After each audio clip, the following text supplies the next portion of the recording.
Morning mga kapatid. Morning. Welcome po sa Ministry Church. Morning.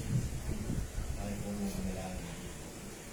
Maraming Diyos, salamat Lord sa kakataon na binigay na Lord. Privilege Lord, ma-worship namin kayo Lord. Salamat po Lord.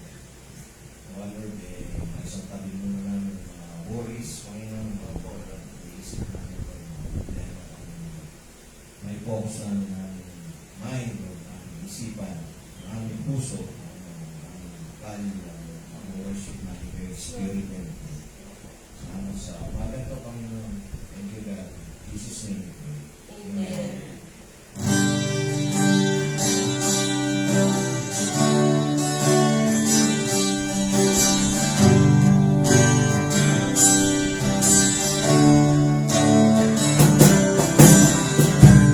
Lord, I lift your name on high.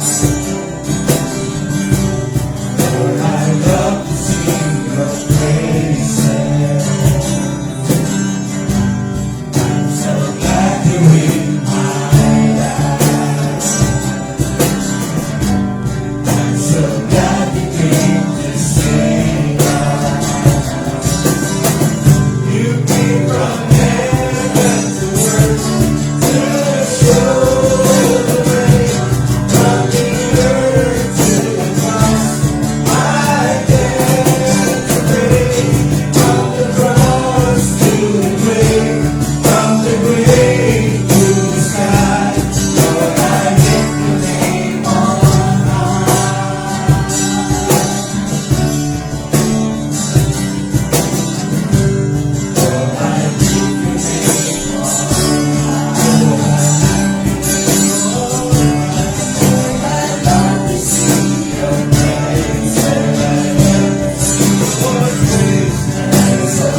Your very word spoken to me, and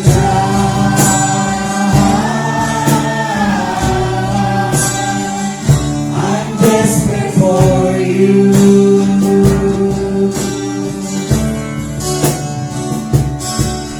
And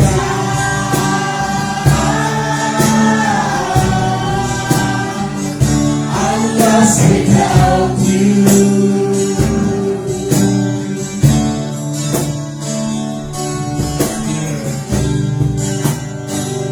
This is the air I breathe.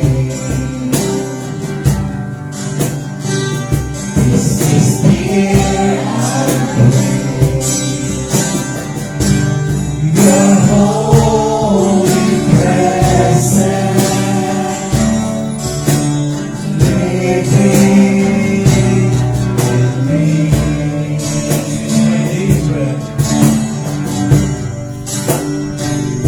This is my daily bread. This is my daily bread. Your very word spoken to me, and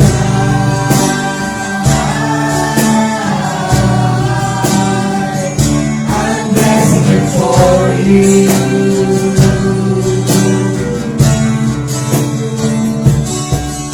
And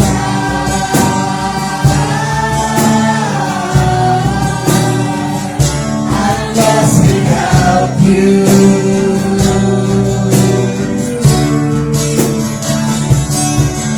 And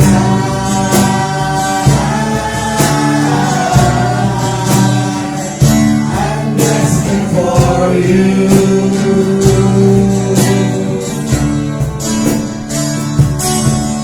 And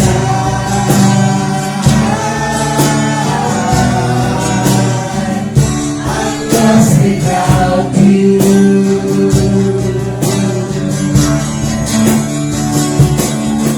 And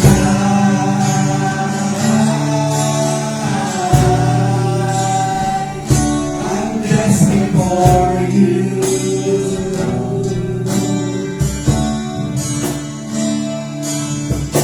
And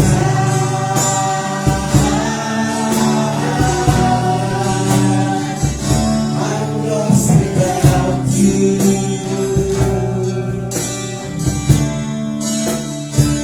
I'm lost without you.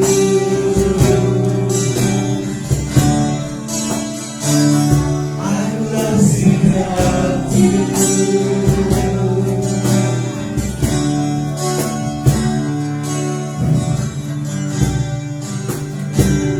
This is the air I breathe. This is the air I breathe.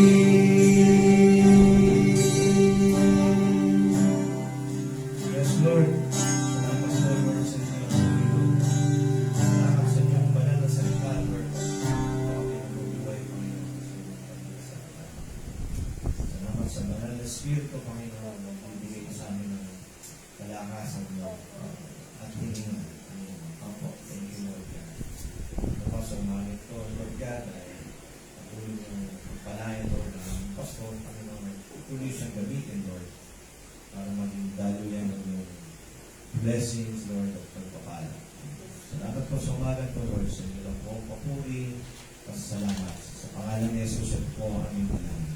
Amen. Amen. Amen. Good morning. Morning.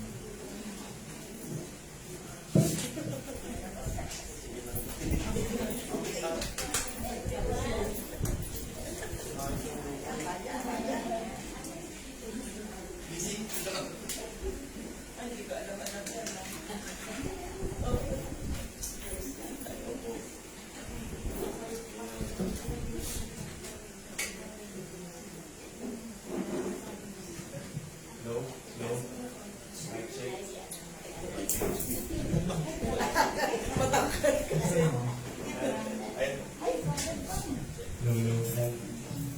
na po ba ako? Okay. Rinig na rin. Ayan. Magandang good morning po. Welcome po sa Jesus Ministry Church of Bidwan, San Mateo Rizal. Magka po kayo kung may free time kayo. Yan, April 9, 2023, April 19, 2026. So ito po ang 300 minute Bible service every Wednesday po yan, 6:30 p.m. Call po kayo. Na-study po natin doon is Book of Joshua, chapter 20, verse 1 hanggang po sa kabutin. Ayan. So, ngayon is 423rd Sunday worship service. Ang tagal na. Every Sunday, 9 a.m. to 10:45 p.m. po tayo. Sunday, yung pag-aaralan po natin ngayon is Gospel of Luke, chapter 10, verse 25 hanggang 42. So, how to inherit the eternal life and the priorities of Martha and Mary. Importante yan. How to inherit eternal life. Amen. So, please occupy the front seats as much as possible. Yan. Puno naman front seat natin. So, please turn off or put in silence yung cellular phones nyo para walang kabala. Please refrain from talking with each other. Walang magandang kilig lang.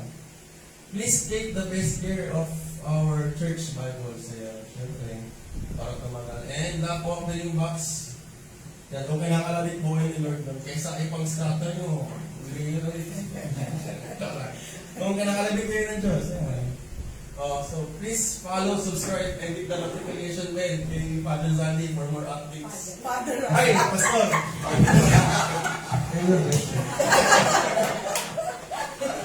Sorry, first time ka ba? Gulat ako eh. First timers, wala. Mga all timers lang. Anniversary, wedding, wala. Birthday. Sister. Ay, Si Ate Che. Sister. Ako po kayo. Happy birthday. Happy birthday po. Tapos, ayun, sa love offering po, kung hindi naman po makapunta dito, gusto nyo mag-send online, kung meron kang bank transfer, ayan, video account, nandito lang, screenshot nyo na. Tapos yan, kay account name, Mata Resita, nanay ko yan, mag-extern lang. Tapos kung ano naman, mas convenient, ito pinaka-convenient natin, Gcash, yan, kay Sister Zelina, Berta Flor, yan. Okay, nakalapitan naman kayo. No pressure. Ay! Let's greet one another.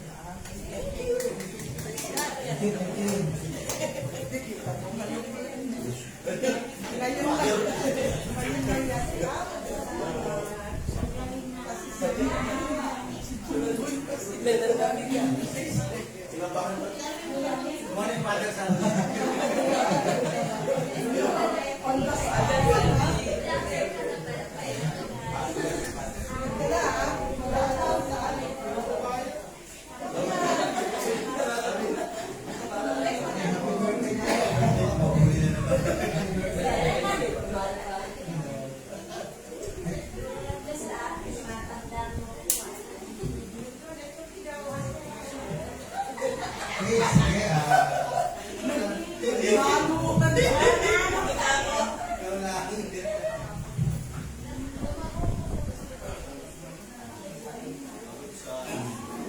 Teka. Wala pa. Kasi hindi nalagay ito. Ay, ano ba yan?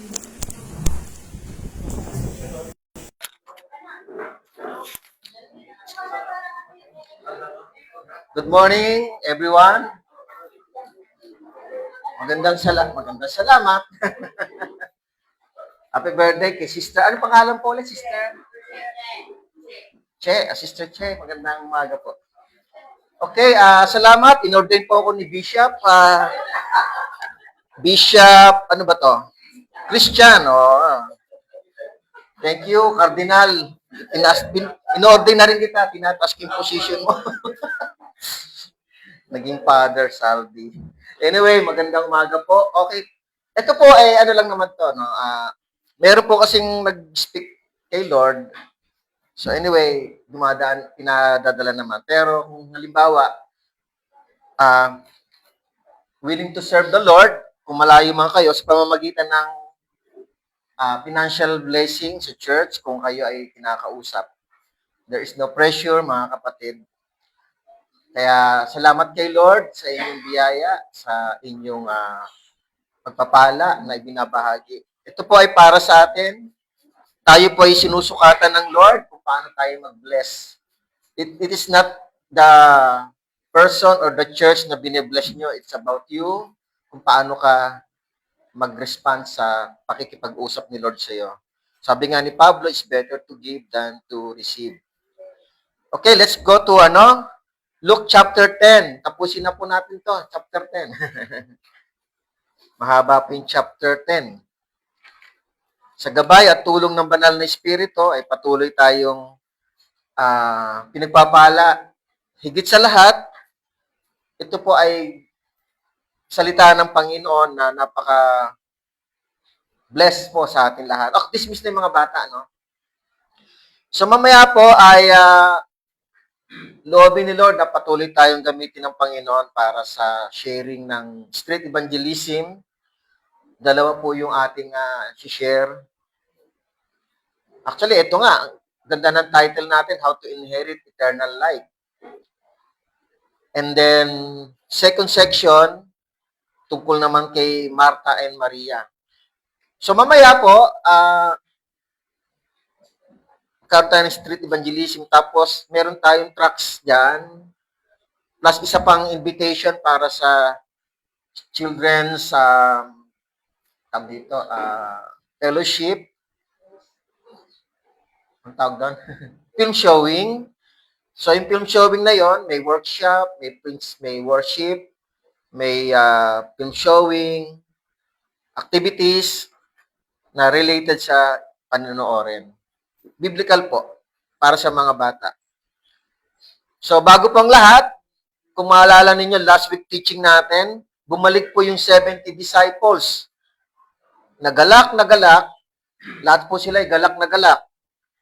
At galak na galak din si Jesus. At ikinagagalak din ni Jesus na isulat ang pangalan nila sa langit. Now, this morning, dalawa po nga yung section natin. Mayroong isang tao na dalubhasa sa kautusan or Mosaic expert sa law ni Moses. And then, nagtanong siya kung paano magmana ng buhay na walang hanggan, which is good question, mga kapatid. And then, verse 38 to 42 naman, si Martha, piniling mag-serve. Si Maria, piniling makinig sa salita ni Lord.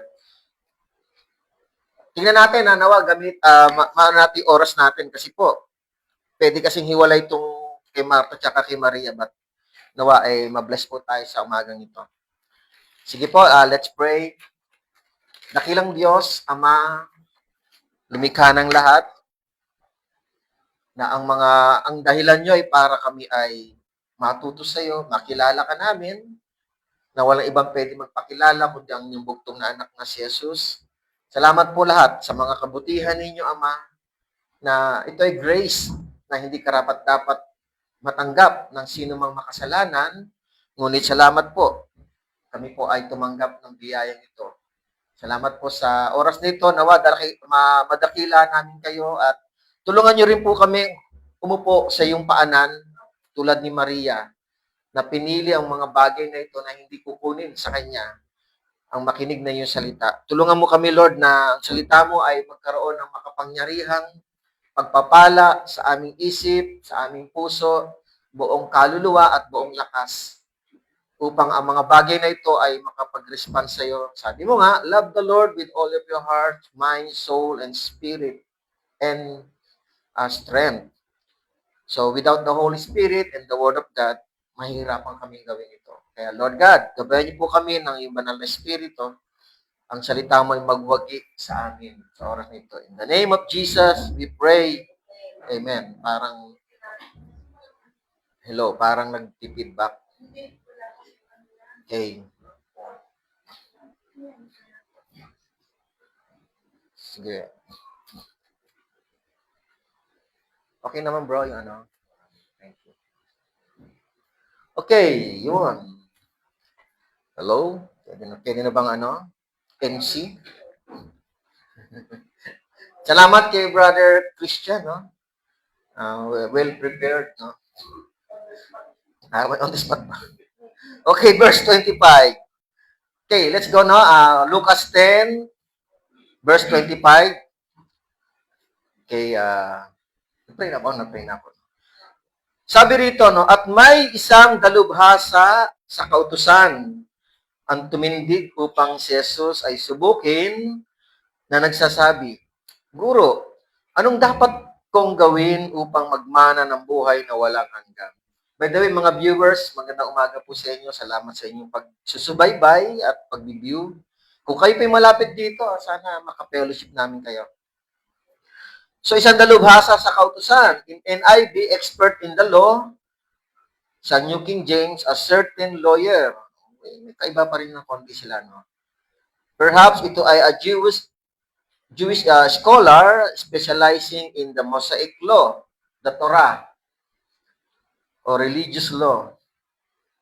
So this scholar was expert in interpreting the scriptures and traditions, likely as scribes and Pharisees. So hindi nabanggit kasi kung Pharisee ba siya o scribes. So may isa pang grupo talaga ng mga tulad niya. In Greek word, kung tawagin siya ay nomikos, mga expert sa batas. Sa atin kasi pag sinabi expert sa batas, ano na mga judges, attorney, expert sa batas, mga politiko, di ba? Mga ano rin yun, expert sa batas. Anyway, so ang tanong nung guro, tanong nung expert sa batas, Guro, anong dapat kong gawin upang magmana ng buhay na walang hanggan? So, teacher, what shall I do to inherit eternal life? Napakagandang tanong po ito, mga kapatid.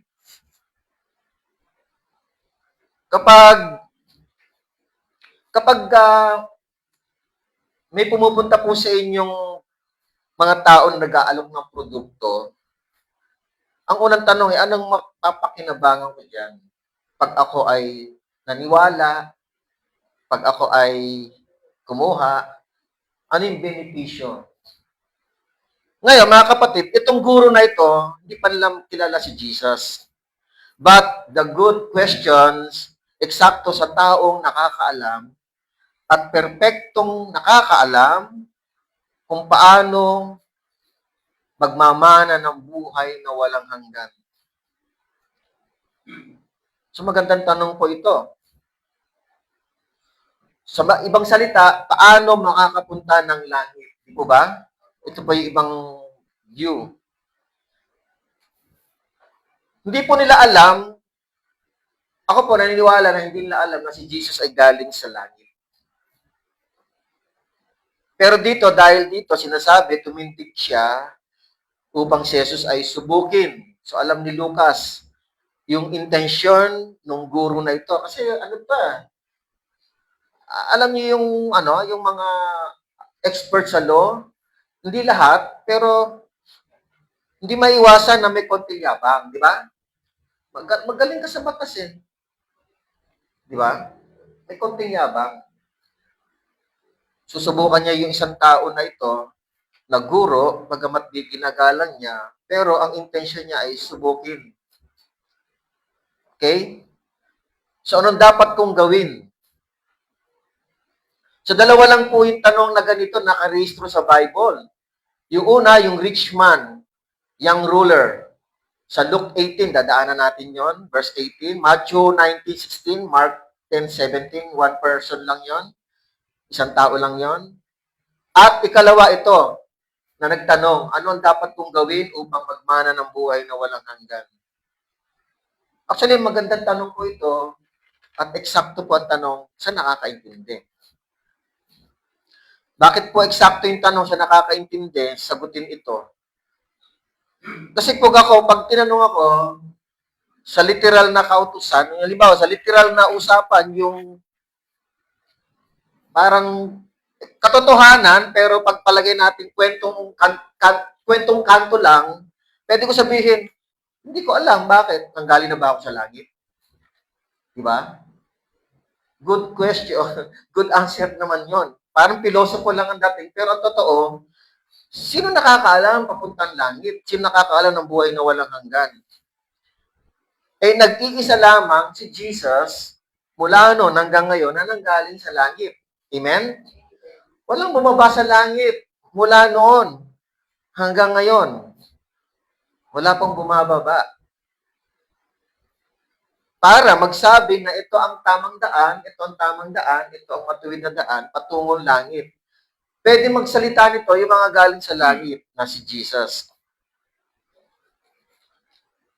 Kaya siya lang ang tamang may karapatan sumagot ito dahil siya ay galing sa langit. Verse 26, although ito ay sinusubok po siya. Verse 26, sinabi niya sa kanya, ano ba ang nakasulat sa kautusan? Lucas 10:26. Ano ba ang nakasulat sa kautusan? Ano ang nabasa mo? Mga kapatid, tulad ng binabanggit ko madalas, no, kapag ang nagtatanong kay Jesus ay isang dalubhasa, pariseyo, scribes, minsan sinasabi ni Jesus, ano ba ang nabasa mo? Hindi niyo ba nabasa? For example, yung mga Saduceo na binabanggit, sino magiging asawa ng taong ito kapag namatay yung panganay, sumunod nag-asawa, pangalawa, pangatlo, hanggang 7 asawa, sino magiging asawa? So sabi ni Jesus, hindi niyo ba nabasa? Kapag mga expert sa batas, nagbabasa ng kasulatan, maaaring may kasulatan ito, mga ito, ang response ni Jesus, hindi niya ba nabasa? Pero pag ordinaryong tao lamang na umaatid lang ng sinagoga na nakikinig, pag nagtanong, ang sagot ni Jesus, hindi niya ba nadinig? Napaka-precise ang Panginoon sa mga ganitong bagay. Eksakto siya sa mga taong kausap niya kung paano sagutin. Verse 27, at sumagot siya. No, yung sumagot yung siya rin ang sasagot sa tanong niya. At sumagot siya, ibigin mo ang Panginoon mong Diyos. Ito yung nabasa niya. Ibigin mo ang Panginoon mong Diyos ng buong puso mo, ng buong kaluluwa mo, ng buong lakas mo, at ng buong pag-iisip mo, at ang iyong kapwa. Ito yung kalawa, no? At yung kapwa na gaya ng iyong sarili. So, ang sagot ng expert, kung paano magmamana ng buhay na walang hanggan, ito yon. Yung tanong niya. Yung tanong niya na alam niya rin ang sagot, no? Pero tinetest niya nga lang si Jesus. Ibinalik ni Jesus ang sagot. So, madalas din po ito mangyari, mga kapatid. Pag binasa niyo po ang Biblia, madalas mangyari kapag yung mga, kasama na natin yung mga priests, Pharisees, scribes, kapag tinetest si Jesus at tinatanong siya, ibinabalik niya yung tanong. Minsan, nangyari ito sa Matthew 21, 23, 27. Anong authority ang nagbigay sa iyo para gawin mo ito? Sinabi nila ng mga priests at Pharisees. Tapos sinabi naman ni Jesus, binalik niya. Ano naman authority na ginagawa ni John, yung pagbautismo, ito ba'y galing sa Diyos o sa tao? So yung mga, alam niyo yung binabalik yung tanong, katulad dito, ibinalik yung tanong, kapag ang tao po ay hindi tumatanggap kay Jesus, gusto lamang si Jesus itrap, hindi mo matatrap si Jesus. Ang ibabalik niya itanong din sa iyo. So this method of answering a question with a question often used by Jesus to test or turn the table on Jewish questioners reflect a traditional rabbinic teaching style. Sometimes referred to as, kung tawagin ito sa Hebrew ay Heshbon, Hanif, Hes. Heshbon, Hanif, Hes. Reflecting accounting of the soul, yung o kaya yung heart. So, ang tanong dito, ano ang reaction ni Jesus nung sinagot niya ito? Verse 28. Mamaya, balikan ulit natin itong verse 27. So, sabi ni Jesus, tumpak ang sagot mo. Gawin mo ito, mabubuhay ka. So, yung tanong na yon ay sa kanya bumagsak At sa kaya nasagot niya rin yun. So tama. Tumpak ang sagot mo. Okay, balikan natin yung sagot ng lawyer.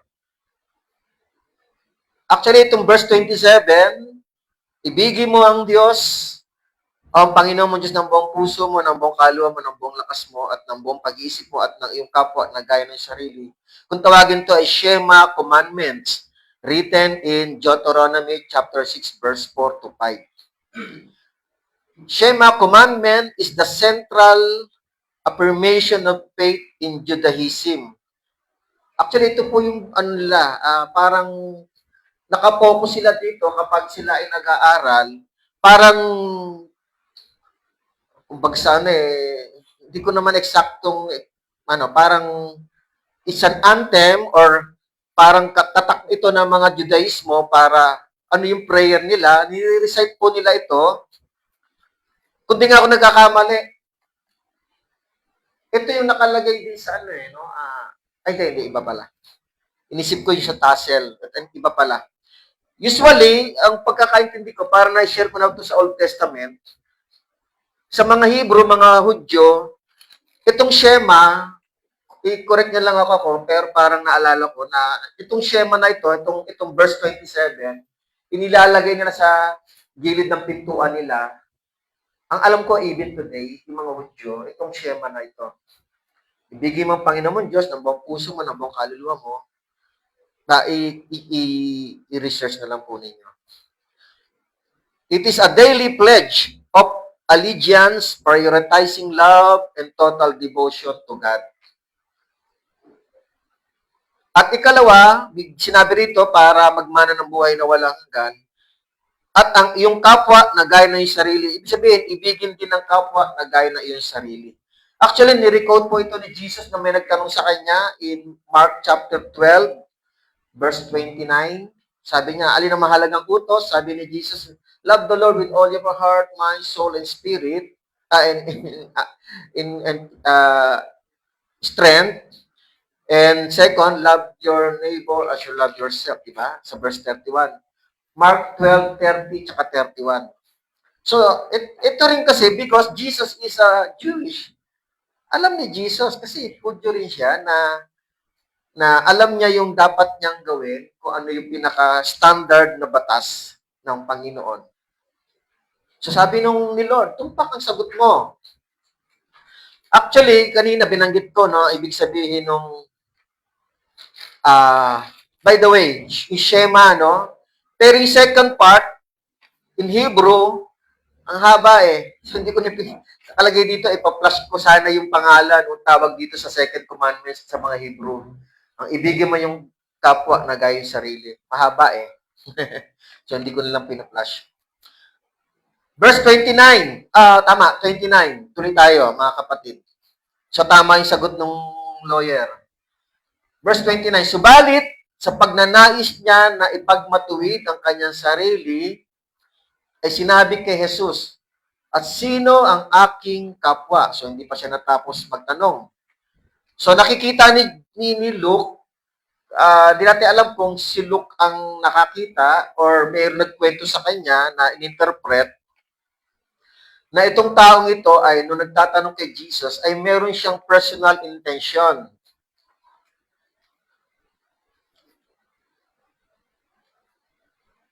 Yung gusto niyang alam mo yung mga tao nang nagtatanong pero buo na yung sagot. Alam niyo po yun, na para bang hilihintay niyang sumagot ka pero parang sasabihin niya lang mali yung sagot mo kasi ito tamang sagot.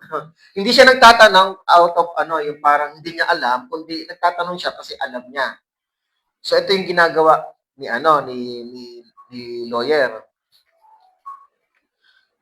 Actually, mga Pariseo, priest, scribe, Mosaic lawyer, and majority Jewish people, naniniwala sila na binabanggit ko dito na yung ipinagmamatuwid ng kanyang sarili. Kasi naniniwala sila when they performs good deeds, yung paggawa ng mabuti, naniniwala sila na ito ang makapagligtas sa kanila. Ito yung magbibigay ng mana sa kanila sa buhay na walang hanggan. Yung bang pag gumawa ka ng mabuti. At andito rin yung tinatawag na pagtingin nila sa sarili nila na self-righteous. Na kinokorek din ni Jesus in Matthew 23 verse 13 to 28. Kinorek ni Jesus yung mga scribes at Pariseo na mga self-righteous. And even si Pablo, kahit si Pablo, kinorek niya yung sarili niya dahil si Pablo dati siyang Pariseo. Alam niya, bilang dating Pariseo, alam niya, kaya sa Roma 10, pakibasa lang po, hindi ko na pina-flash kasi baka mag-weekly oras ko. Kapusin ako. Pakibasa lang yung Roma 10:2, Roma 10 verse 2 hanggang 4. Na hindi nakikinig ang mga tulad nila, tulad ni Pablo, before, pero Kristiyano na si Pablo dito. Dahil ang mga taong ito ay meron silang sariling katuwiran. Tulad ng binabanggit dito sa verse 29. Gusto niya i-promote kay Jesus yung kanyang self-righteousness. So ganito ang faith ng mga maraming Hudyo, lalo na yung mga Pariseo, Eskriba. But anyway, may follow-up question siya. So kailangan sagutin ni Jesus to. Never si Jesus naghang ng tanong na hindi sinasagot. Sasagot at sasagot ang Panginoon.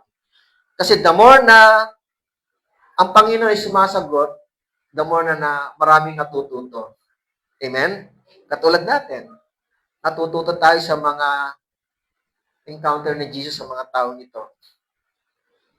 So, ang tanong ay, sinong aking kapwa? Sabi dito sa verse 29, sinong aking kapwa? Ikalawang tanong, magandang tanong na naman ito. Sa verse 30 to 37, dito lalabas yung parables of, ang title nga yung Samaritano. Magagamit ni Jesus yung Samaritan sa parables na ito kung paano illustrate yung kapwa. Sino ang kanyang kapwa? Verse 30. Sumagot si Jesus, may isang taong bumaba, parables po ito, mula sa Jerusalem patungo sa Jericho. At siya'y nahulog sa kamay ng mga tulisan, inubaran siya ng mga ito at binugbog. Pagkatapos ay umalis sila at iniwan siyang halos patay.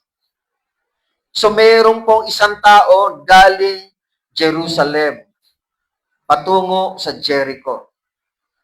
So itong taong ito ay galing Jerusalem. So hindi maliwanag kung anong ginawa sa Jerusalem. Pero maliwanag po na ito ay isang Hudyo. By the way, ang Jerusalem po ay around 750 meters high.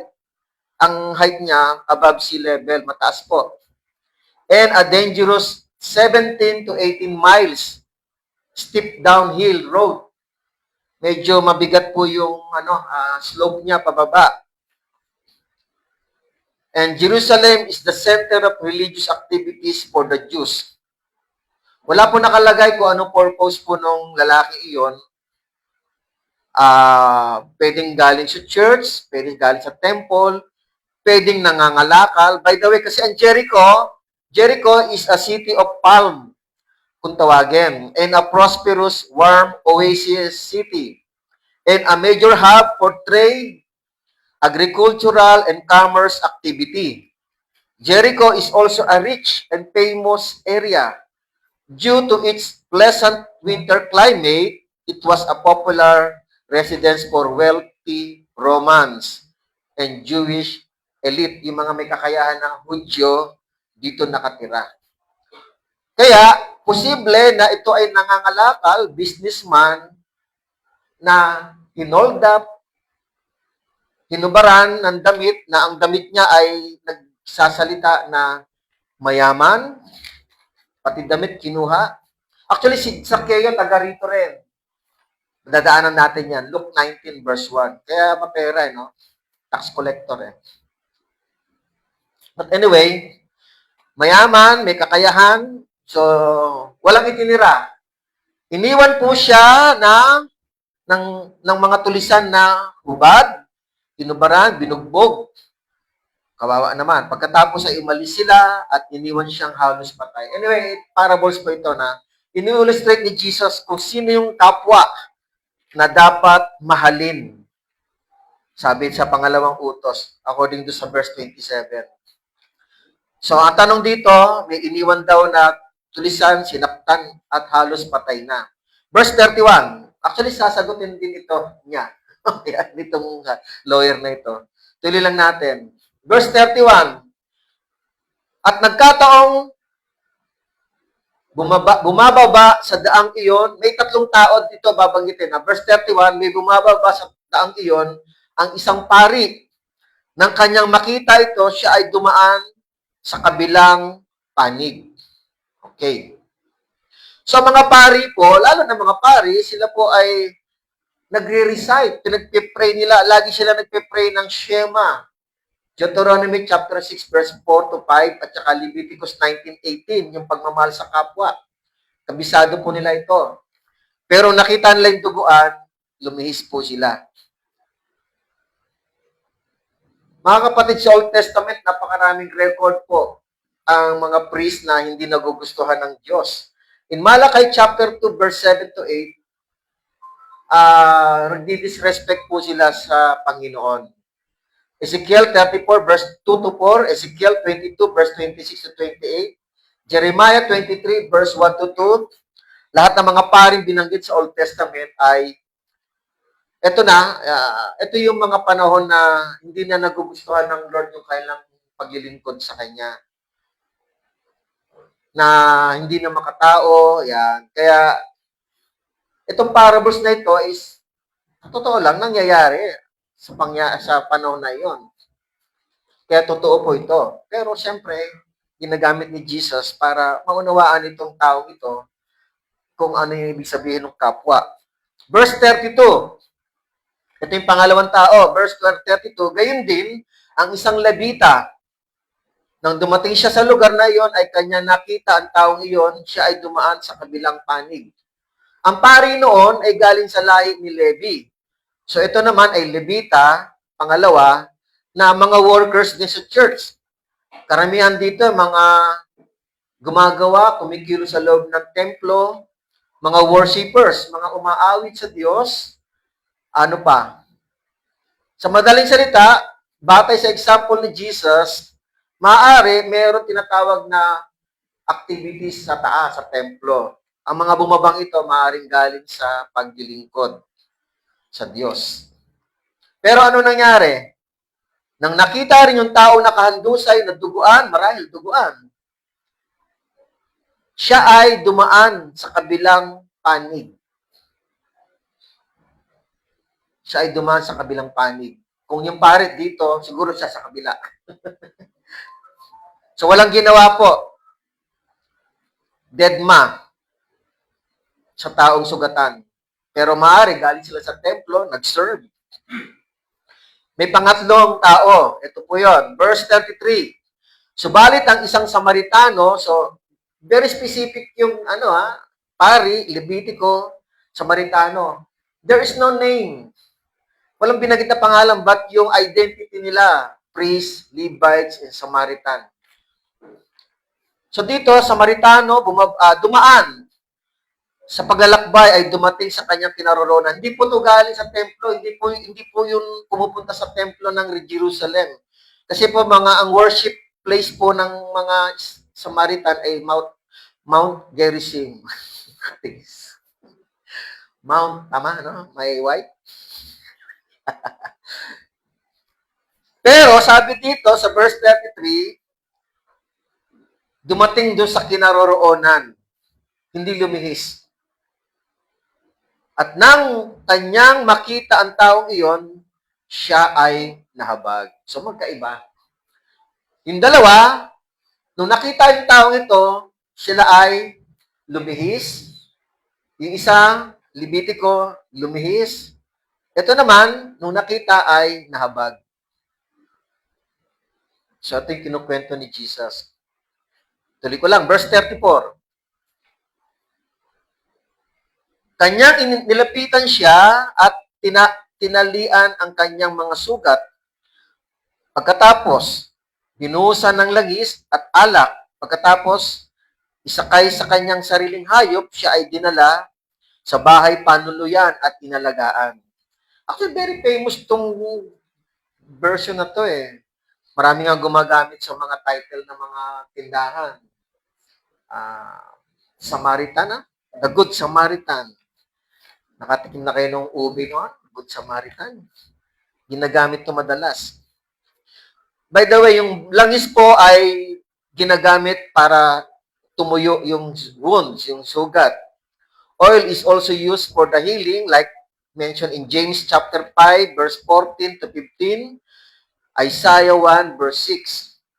Ang alak naman was also used as a disinfectant para hindi tawag na, may infection. Okay? So, ba't may alak tong dala?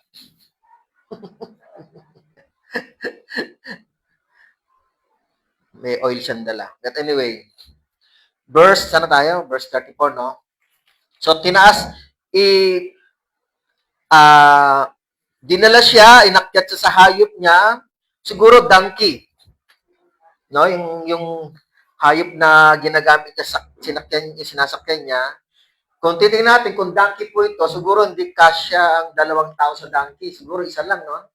So kung siya ay isinakay, maaring siya ay naglalakad, akay-akay yung donkey na merong pasyente na dinala sa bahay panuluyan at tinalagaan. By the way, yung bahay panuluyan is lodging place or guest room. In Greek, kung tawagin ay kataluma. Kataluma. Mga kapatid, nakaranas na ba kayo na emergency, dalhin natin sa doktor? Emergency, nagamit na ba sa sasakyan niyo for emergency purposes na hindi nyo kaano-ano ang tinatakbo nyo sa ospital? Nagamit nyo na ba ang sasakyan ninyo? Ha? Amen, nagamit. Ako po, sa pagkakaalala ko, 30 beses. Yung una, mula rito hanggang Rodriguez, pati one way, sinagasaan ko, nakuha ko ng 5 minutes. Sobrang bilis. At yung isa naman, ECQ, may checkpoint sa sa batasan, nakapila, pero emergency. Sabi sa akin ng pulis, saan yung tatay, sir? Emergency. Okay. Pero dead on arrival, namatay na sa sasakyan namin yung pasyente. Kasi pagdating doon sa hospital, ECQ po, talaga mahigpit. May nauna sa amin na maraming check. Kaya namatay na po yung pasyente yung dinala ko. Kilala niyo po yon, yung anak nun. Anyway, parang rin, yung mother ni Brother Arman yun. Yung dinala ko sa hospital. Tapos, verse 35.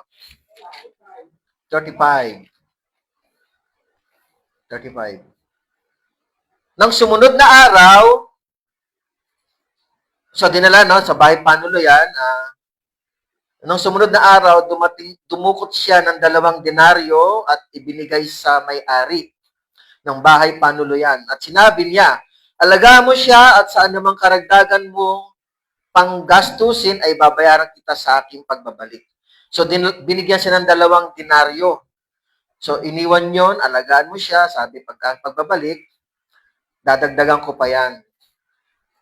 May mga tinignan ako, mga Bible scholars view, yung 2 denaryo, sabi, kasi walang record talaga sa Bible, according sa mga research nila, ang rate daw po nung bahay panuluyan is 1/12 of 1 denaryo. Ibig sabihin, sa isang denaryo, 1 denary equivalent to 12 days na rate. Kung 2 denaryo daw to, 24 days daw. Anyway, hindi ko alam. Yung isa naman, ang view niya, sobrang laki. Sa isang denaryo, 32 days confinement. Sobrang laki naman yung view ng isang scholars.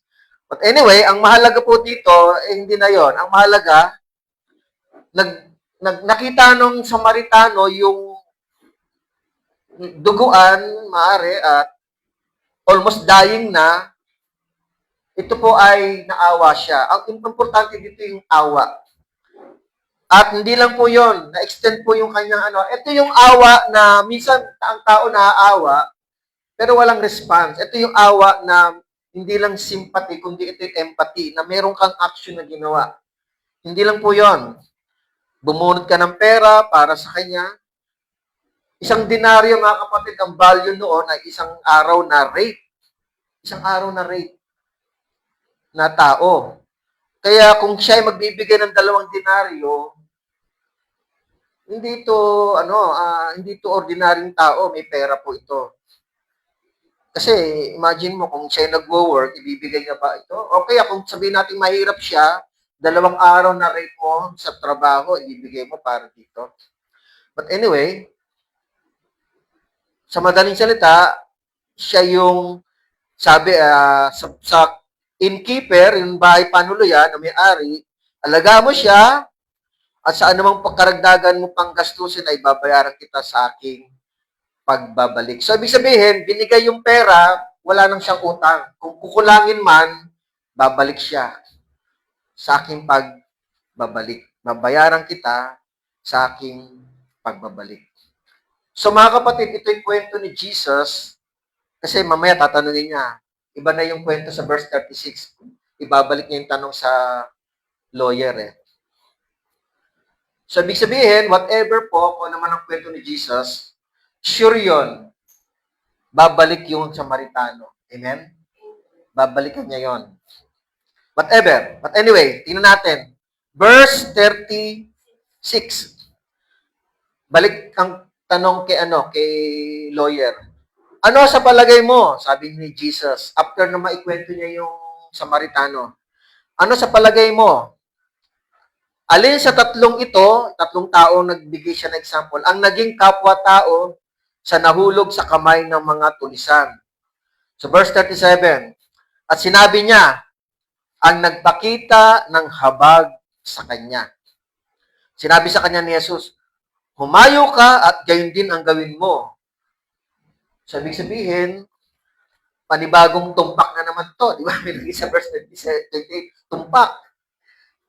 Pero tumpak din ito. Kasi hindi naman siya kinorek ni Jesus kasi sabi ni Jesus, humayo ka. Sabi, at gayon din ang gawin mo. So, alam ni lawyer kung ano yung tamang sagot doon sa tanong ni Jesus. Ganon din ang gawin mo. Again, tumpak na naman. Para sa isang Mosaic lawyer, expert lawyer ng batas, ang mga pari, ang mga Levites na binabanggit dito, tulad dito, binanggit sa verse 29, dahil nga gusto niyang i-present yung kanyang sariling katuwiran, di ba? Nakalagay sa verse 29, parang sino yung ating kapwa? Gusto niyang ma-expose yung kanyang sarili na matuwid siya. Kasi tama yung sagot niya eh. Tama yung sagot niya. Nakapuntos na po sa verse 27 na yung Shema na paano mag-inherit ng eternal life. So sabi nga ni Jesus, tumpak, tama yun. Eh kaya lang, nag-follow-up question siya, sino yung ating kapwa? So ngayon, gusto niya kasing i-present pa rin yung kanyang sarili as a righteous sa Panginoon. Kaya ito, sa parables ni Jesus, ginamit ni Jesus yung Samaritano. Ang Samaritano, hindi po nila kapanalig. Kalaban po nila ito. But Jesus, ginamit niya na hindi ang righteousness ng mga pari at hindi righteousness ng mga Levites ang ipinaliliwanag niya kung sino yung magre-respond sa kapwa. Sino yung maaawa. Ang ginamit pa nito ni Jesus, ang Panginoon, ay yung Samaritano na kalaban nila eh. Kaaway nila po ito eh. According to sa babae na nakausap ni Jesus sa John chapter 4 verse 9. So dahil nga gusto niyang makita yung kanyang katuwiran na katulad ng pari, priest, at yung Leviticus na tingin sa sarili matuwid, hindi sila naging matuwid sa example ni Jesus. Amen?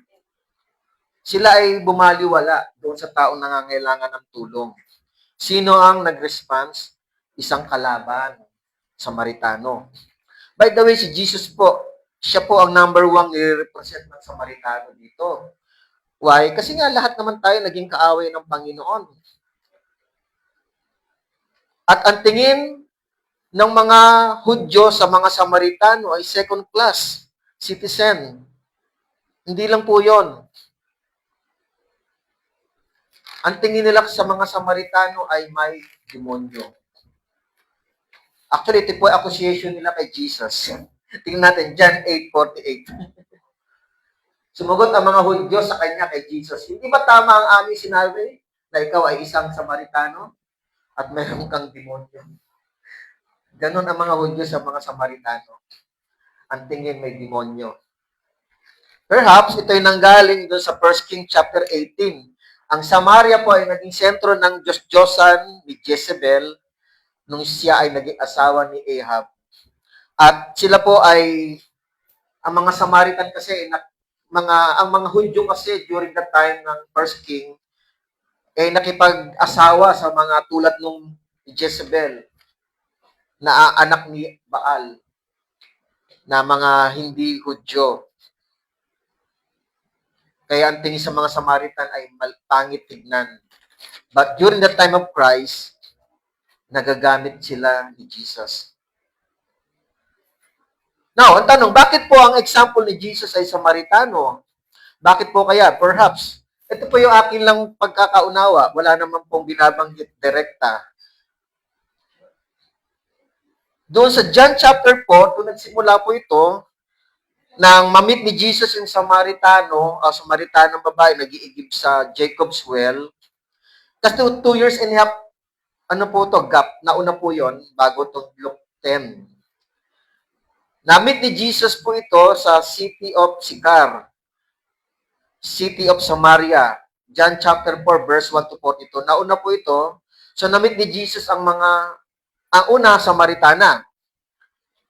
And then, nagstay pa si Jesus dito. So, may 3 pa hong pointers kung paano po na nagustuhan ni Jesus ang mga Samaritano. Meron pang 3 dahilan. Number 1, ang mga Samaritano po, according do sa kwento ng babae, they are waiting for the Messiah. Nakalagay sa John 4:25 to 26. Pag binasa po natin yon, nagpapaliwanag si Jesus, nag-uusap sila. Sabi ni Jesus, ang kaligtasan ay manggagaling sa Hudyo. Hindi sa bagay na ito, hindi sa Mount Gerizim, hindi sa Jacob's well. Ngayon, yung babae, wala na may sagot. Sabi ng babae, di bale, pagdating ng Mesiyas, siya yung magpapaliwanag. Kaya sabi ni Jesus sa John chapter 4, verse 26, ako na nga itong kausap mo. Actually, nagalak si Jesus doon. Why? Naghihintay sila sa Mesiyas. Kahit sabihin natin magkakaiba sila ng paniniwala ang pananampalataya, but they are waiting for the Messiah. Pareho ng mga Hudyo. Ang Hudyo nga, mga kapatid, kailan ba naitanong ito? Nung panahon na nililiti si Jesus. Ang tanong ng pare kay Jesus, ikaw ba ang Mesiyas, ang anak ng Diyos? Pero may accusation eh. Kapag umami siya, sigurado, mahatulan siya. May accusation yung pag umami si Jesus. Pero itong Samaritano, nanatuwa si Jesus sa babaeng ito. And then, pangalawa, and they believe that Jesus is the Messiah. Nung si Jesus ay in-invite ng babae, pumunta siya dun sa Sychar. Kasi umuwi, so sinabi ni Jesus na ako nga hinihintay nyo. Yung babae, para natulala, iniwan yung banga, umuwi, sumigaw, tingnan ninyo, parang namit ko na yung Mesiyas. Ito na kaya? Kung yung mga tao, puntahan naman. And then, naniwala sila. Basahin na lang po ninyo, John chapter 4, verse 39 to 40. And pangatlong reason, and they listen to the gospel of salvation mula kay Jesus. John 4, 41 to 42. So ito po yung nagustuhan ni Jesus na kalaban ng mga Hudyo, pero si Jesus tinanggap. Tinanggap siya ng mga Samaritano. Kaya example niya, Samaritan din, kung paano tumatanggap ang Samaritano sa mga Hudyo. Because Jesus is a Jewish at that moment, yung time na yon, tinanggap siya ng mga Samaritano. Kaya example niya, siya yung Samaritan. Parang tinanggap siya ng mga kalaban. So, ito yung nagustuhan ni Jesus. Hindi nag-perform ng miracle si Jesus sa Samaria. Never. Dadaanan natin yung 10 ketongin. Nasa boundaries lang sila ng Samaria at saka Galilea kasi bawal sila. May gumaling po doon na bumalik kay Jesus. Samaritano rin po mga kapatid. But never na nag-perform ng miracle si Jesus inside the city, Samaria. Pero, naniwala po sila without any God's intervention. Naniwala sila through Word of God ni Jesus. Samantalang Corazin, Bethsaida, Capernaum, more than 30 times nag-miracle si Jesus, hindi po naniwala. Ganun na lamang ang paghanga ni Jesus sa mga Samaritano. Kaya nga si Jesus ay nire-represent din ng mga Samaritan because tayo ay naging kalaban din ng Panginoon. Siya ay bilang Samaritano tumatanggap, nire-rescue, ginagamot muna bago dalhin sa ospital, binibigyan ng first aid. Ganon si Lord sa mga kalaban niya. Amen? Dati tayo naging kalaban. Sabi sa Roma 5:10, may oras pa ako. Sapagkat kung noon ngang tayo mga kaaway, ay pinagkasundo tayo sa Diyos sa pamamagitan ng kamatayan ng kanyang anak. Lalo ngayon pinagkasundo na ay maliligtas tayo sa pamamagitan ng kanyang buhay. And then sabi nga ni Jesus, Matthew 5:44-45, ngunit sinasabi ko sa inyo, ibigin ninyo ang inyong mga kaaway, tulad ng Samaritan. Hindi niya tinignan, Hudyo ka ba? Hindi niya in-interview, kalaban ka eh. Wala. Naawa kagad siya. Kaya ganun din, no? Sabi ni Jesus, kung paano siya naawa sa mga kalaban. Kaya ito yung utos niya. Kung sinasabi ko sa inyo, ibigin ninyo yung mga kaaway at idalangin ninyo ang mga umuusik sa inyo upang kayo maging mga anak ng inyong ama na nasa langit. Tulad ni Jesus, nagmamahal sa mga kaaway ng Diyos sapagkat pinasisikat niya ang kanyang araw sa masama at sa mabubuti at nagpapaulan sa mga matuwid at sa mga di matuwid. Tama? Okay na, tapos na. So mga kapatid, ang Good Samaritan po ay si Jesus. But literally speaking, sa panahon ni Jesus, nakita niya yung kabutihan ng mga Samaritano. Alam niyo po, basahin ko lang po ito, no? May konting oras pa naman ako. Papasok tayo ngayon sa sa kay Martha at kay Maria. Basahin ko lang po ito. Ano pa yung kinagalak ni Jesus sa John chapter 4? Sa verse 26, sabi ni Jesus, 25 muna, basahin ko lang. Sinasabi ng babae sa kanya, nalalaman ko na darating ang Mesiyas, ang tinatawag ng Kristo. Pagdating niya ay ipahayag niya sa amin ang lahat ng mga bagay. Ito po ay sagot sa prophecy and fulfillment no sinabi ni Moses sa Deuteronomy 18 verse 18 to 19 kay Moses na darating ang isang propeta tulad mo na magsasalita ng lahat ng bagay tungkol sa kanya at lahat ay makikinig daw sa kanya. So, dun yung prophecy na yun na pinaniniwalaan ng babae. Kasi lahat naman po sila, even Samaritan, nagbabasa rin po yan, may Bible din po sila na utos ni Moses kasi original, mga Hudyo naman yan. Then, sabi ni Jesus sa verse 26, sinabi sa kanya ni Jesus, ako nga yun, na kumakausap sa iyo, yung Mesiyas daw. Ako nga yun, sabi ni Jesus. Verse 27, ng oras na yun, ay dumating ang kanyang mga alagad, sila ay nagtaka na siya ay nakikipag-usap sa ibang babae, subalit walang nagsasalita. No? And then verse 27, kaya't iniwan ng babae ang kanyang banga ng tubig at pumunta sa lungsod at sinasabi sa mga tao, halika kayo, tingnan ninyo ang isang tao na nagsasabi sa akin ng lahat ng mga bagay na aking ginawa. Ito na nga ang kaya ang Kristo. Lumabas sila sa lungsod at pumunta sa kanya. Anyway, verse 31, sabi ni Jesus sa mga alagad, ito po, sabi ni Jesus sa mga alagad, hinimok siya ng kanyang mga alagad, Rabbi, kumain ka na, kasi bumili sila ng pagkain, kaya nakipag-usap si Jesus ng personal sa babae dahil umalis yung mga alagad, bumili ng pagkain. Verse 32, subalit sinabi sa kanya ni Jesus, nila kay Jesus, ako'y may pagkain na hindi ninyo nalalaman. Verse 33, kaya sinabi ng mga alagad sa isa't isa, may nagdala kaya sa kanya ng pagkain? Verse 34, sinabi sa kanila ni Jesus, ang pagkain ko ay gawin ng kalooban ng nagsugo sa akin at tapusin ang kanyang gawain. 35, sinasabi ni Jesus, may 4 na buwan pa at darating na ang pag-aani. Diba? Sabi ni Jesus, ngunit sinasabi ko sa inyo, masdan ninyo ang inyong paligid at inyong tingnan ang mga bukid na mapuputi na upang anihin. Okay, ang sinasabi ni Jesus na 4 months pa bago ang anihan. Kasi po, ang literal na sinasabi ni Jesus, di ba 4 months pa bago ang anihan? Pero tignan ninyo, sabi ni Jesus, sinasabi ko, masdan ninyo ang inyong paligid at inyong tingnan ang mga bukid na mapuputi na upang anihin. Parables po yon, yung part na yon. Ang aanihin po ay ang mga Samaritan because naniwala sila. Nakita na ni Jesus na sila ay naniwala. Now, mga kapatid, yun ang sagot ni Jesus kung paano mag-inherit ng buhay na walang hanggan. No? Yung kapwa-tao. Buhay pa si Jesus sa mga oras na ito, it is not yet time para sabihin, maniwala kay sa akin.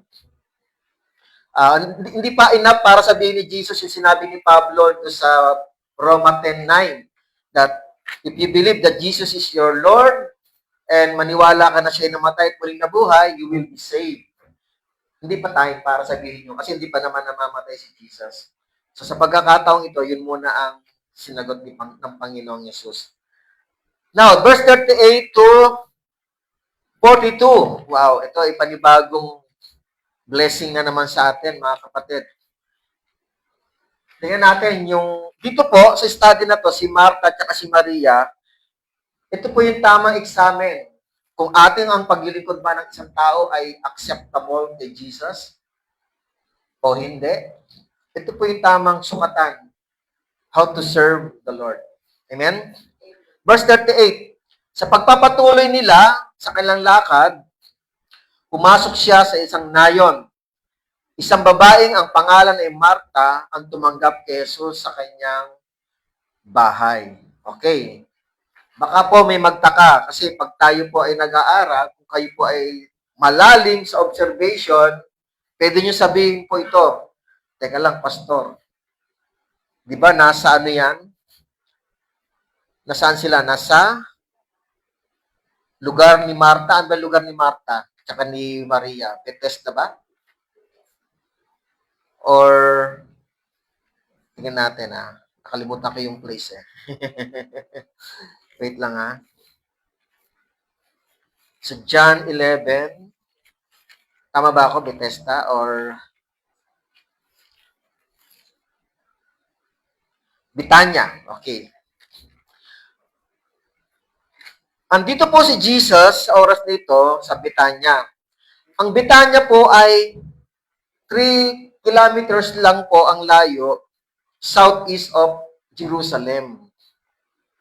Pag tinignan natin, teka lang, di ba akala natin nireject si Jesus sa Samaria? Yung study natin, Luke 9:51, di ba parang hindi siya pinapasok kasi ang focus ni Jesus ay Jerusalem.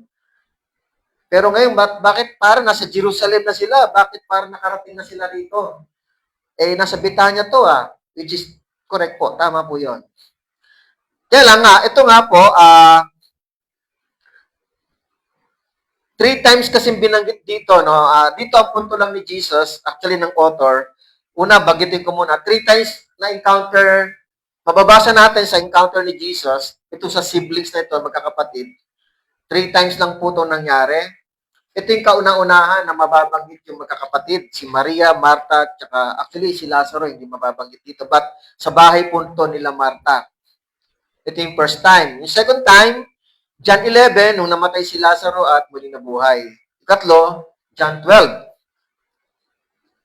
So madalas pumapasok si Jesus po dito sa mga bahay-bahay minsan kahit hindi siya invited. But sometimes, in-invite siya like si Simon Pharisees. Luke 7:36 at saka si Levi. Luke 5 verse 29. Pero most of the time, kapag minsan pumapasok siya kahit walang paalam, basta papasok siya at blessing po yon. Tinanggap po siya dito sa bahay nila Marta. Okay? So again, ito po ay lugar ng Betania. Okay. Mamaya, iyan natin, no? Balikan natin. Verse 38, no? And then ito pala, sorry, na nililipad yung aking notebook. So dito, sige po, punta na po natin to. Kaya sinasabi ko po, bakit po parang biglang napunta po siya ng Betania? Anyway, 3 kilometers southeast of Jerusalem, sakop ng Judea. Pero napigilan po siya umakyat ng Judea sa part ng Jerusalem sa Judea. Hindi siya po nakaakyat dahil napigilan po siya sa Samaria. Alam niyo po yun, di ba? Sa study, ako po yata nagturo ng... Ngayon, si Lucas, itong author ng Gospel of Luke, ang style niya po ay, it is not strictly chronological order, yung kwento. Sumingit po ito. Itong verse 38 to 42. Actually, nahinto po sila. So, si Jesus and then buong mga alagad ng Panginoon ay nag-concentrate muna sa Galilea. And then sa chapter 19 po sila makakarating pa talaga ng Jerusalem.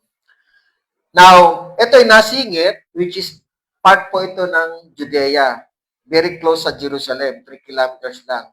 Imposible po na makarating sila dito. But si Lucas, ang story niya kasi, ang purpose arrangement ni Lucas is to emphasize themes rather than strictly chronologically. The purpose of this section, itong section is to show Jesus on a mission toward His crucifixion and ascension. The travel narrative structure ni Lucas is theological and not just geographical. Yung lugar na, nasa Galilea siya, biglang nasa Jerusalem. Pag tinignan natin yung kwento kasi chronological order, parang ang hirap intindihin na bakit nasingit po ito. But, sabi nga ng mga ibang scholar, hindi siya nagbabatay sa geographical method, kundi kung tutusin ay theological. Kung ano yung sinasabi ng kwento. Pero, most of the Bible, itong gospel, pag binasa mo, may pasingit-singit sila parang biglang napunta sa isang lugar. Kasi nga, ang author po, minsan tinitignan niya yung flow ng gospel. Amen? Yung flow ng mga pangyayari na ginagawa ni Jesus. Mamaya, makikita natin ito kung bakit.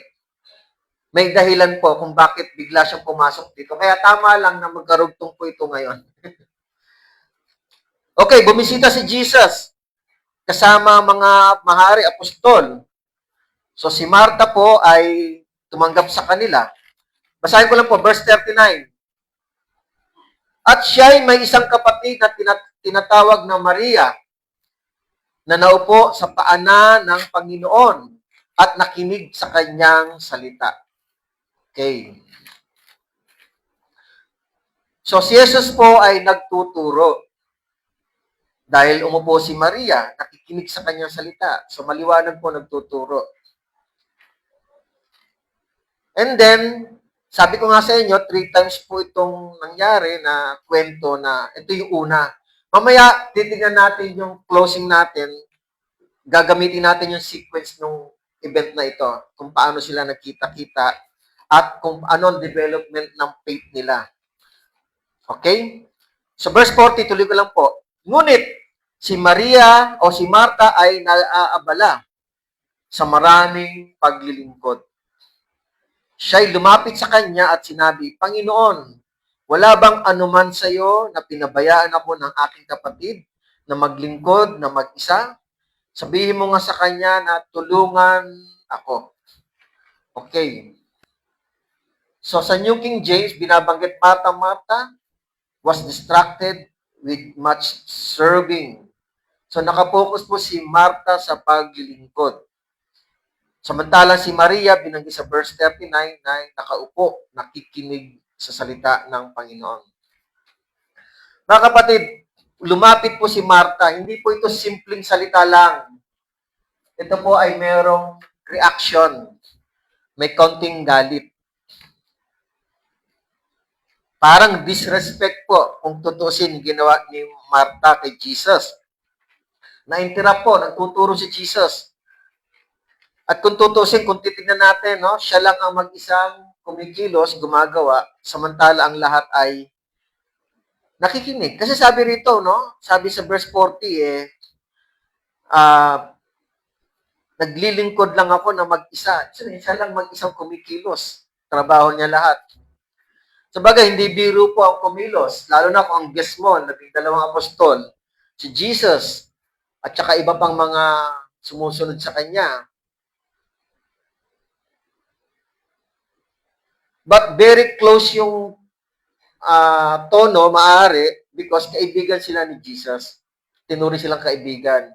Baka yung tono naman ay parang Panginoon, na parang inuutosan si Jesus na lang parang friendly approach lang. Sila ay kaibigan ni Jesus in John 11:11, tinuri silang kaibigan. At mahal sila ni Jesus, binanggit din sa John 11:36. Kaya sinasabi ni Martha ay parang friendly approach lang, pero parang disrespect, no? Kung titingnan natin. Verse 41. 41. Tingnan natin kung papanigan ba ni Jesus si Martha o si Maria. Verse 41, subalit sumagot ang Panginoon at sinabi sa kanya, Martha, Martha, nag-aalala ka at nababagabag tungkol sa maraming bagay. Martha, Martha, you are worried and troubled about many things. So marami pong ganyan sa panahon ngayon. Maraming taong napapagod, na-stress, kakaisip, kakagawa. Maraming may anxiety, may depression. So, hindi na natin to madidiinan muna ngayon. Tingnan natin muna yung pangyayari. Verse 42, anong sagot ni Jesus? Subalit, isang bagay ang kailangan, sabi ni Jesus. Pinili ni Maria ang mabuting bahagi na hindi kukunin sa kanya. Okay, amen? One thing is needed, sabi ni Jesus, and Mary has chosen that good part, sabi niya, which will not be taken away from her. Isang bagay ang pinili niya na hindi mawawala at hindi kukunin sa kanya. Yung umupo at makinig sa salita ng Panginoong Yesus. Yun ang ginawa ni Maria. Kayo po ba? Andito kayo, meron po bang mga ibang gumagawa dyan na hindi nakikinig dito? Wala po, lahat nakikinig. Si Sister Cora, nagtuturo sa mga bata. Siya po in charge.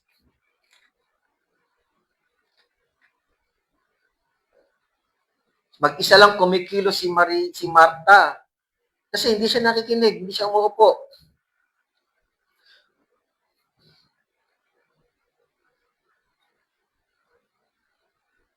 Tulad sa isang church, no, pwede natin tignan na, pwede natin bigyan ng kahulugan din ito. Sa isang church service, for example, binanggit ko na tulad dito.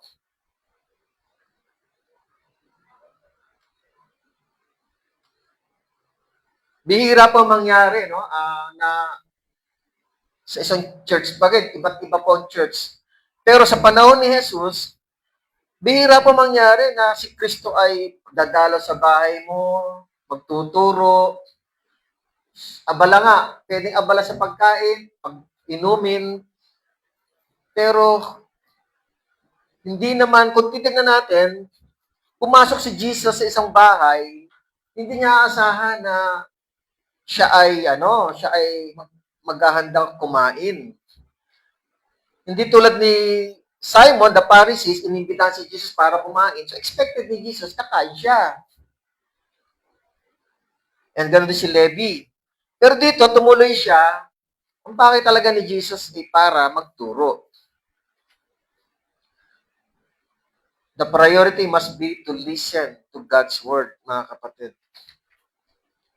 Anong priority ni Martha? Is service, physical service sa mga guests. Nagsumbong pa siya kay Jesus. Akala niya matuwid yung ginagawa niya. Akala niya si Mary ay pagagalitan ni Jesus. Pero mas pinanigan ni Jesus si Maria dahil ang priority ni Maria ay makinig sa salita ni Kristo. Actually, hindi yung salita ni Martha ang parang disrespect. Actually, ang disrespect dito yung reaction, hindi yun eh. But the disrespect na ginawa ni Martha is yung rejection. It is not the reaction. It is the rejection doon sa salita ng Panginoon. Para mo siyang nire-reject, nagsasalita siya, parang nakatalikod ka, busy ka eh, out of focus ka eh.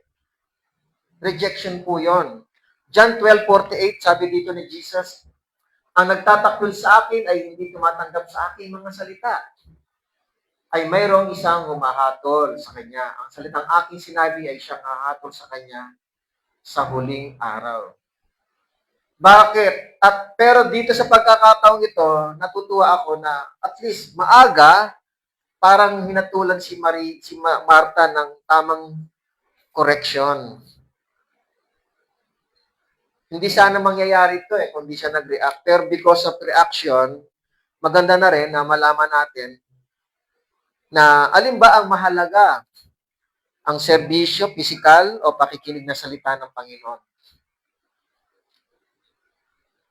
Di po ba? Example, dumating si Jesus sa iyong bahay. Abalang-abala ka ba sa maraming bagay? Makikinig muna tayo sa Kanya. Paano natin ito ihahambing sa mga churches? For example, sa worship team, o yung mga naglilingkod sa Panginoon, sa church, yung mga physical na nagki-cleaning, nag-a-arrange ng mga churches, facilities, bago mag-Sunday service, busy na sa maraming bagay.